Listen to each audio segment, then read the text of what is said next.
For all you citrus lovers out there, this one's for you. Today I'm going to show you how to make this delicious orange cake, which is drizzled with a light, no-cook orange syrup and finished with a simple orange glaze. Let's begin with the cake batter. For this, we'll start by adding softened butter and oil to a large mixing bowl. Then with a whisk or by hand, mix until just combined. Now I don't use zest in my cakes because I don't like the texture, but if you do, then at this stage, grate the zest of 2 oranges, which we'll use the juice of later, then rub it into the sugar. Once the oil and butter is ready, add the sugar with or without the zest and whisk until the mixture is light and fluffy. Just a quick note on the sugar I've used here. I prefer to use caster or superfine sugar for sponge cakes, especially when they're butter based. I think the sugar mixes in more easily, which gives the batter and the baked cake a lighter and fluffier texture. Granulated sugar is also fine, but if you can get caster sugar, it's well worth trying. Now for the eggs. We need 2 in total.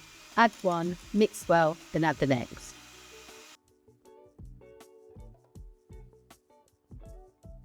Vanilla extract goes in next, followed by just a couple of tablespoons of flour.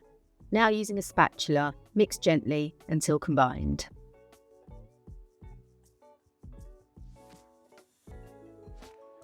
Pour in half the orange juice now, and this is why we added a few tablespoons of flour first, because this will ensure the batter doesn't curdle too much when we add the liquid.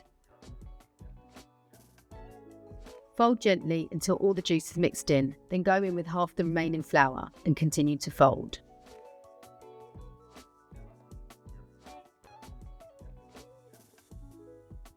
Once there are no more traces of flour, add the rest of the orange juice.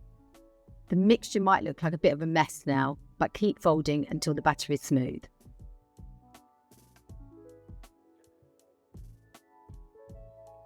Finish with the last lot of flour and baking powder.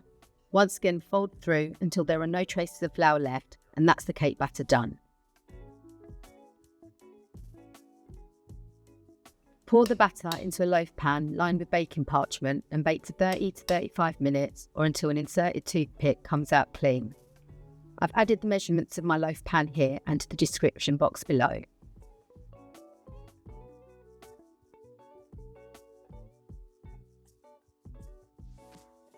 While the cake's cooking, let's make the orange syrup. It's really simple. As it's no cook, just add sugar and orange juice to a bowl, mix until the sugar is completely dissolved and you're done. Once the cake's ready, drizzle over the syrup. Now you can do this in one of 2 ways.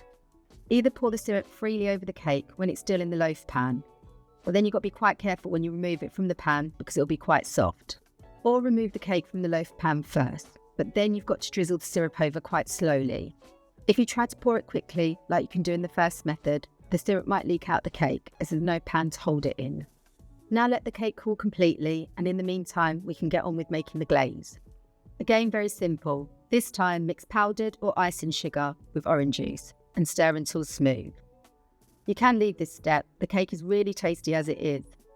But I do like the look of the glaze, and as it's so simple to do, a little effort goes a long way. Once the cake is completely cool, drizzle over the glaze with a spoon or piping bag and the cake's ready. Time to cut into slices, tuck in and enjoy.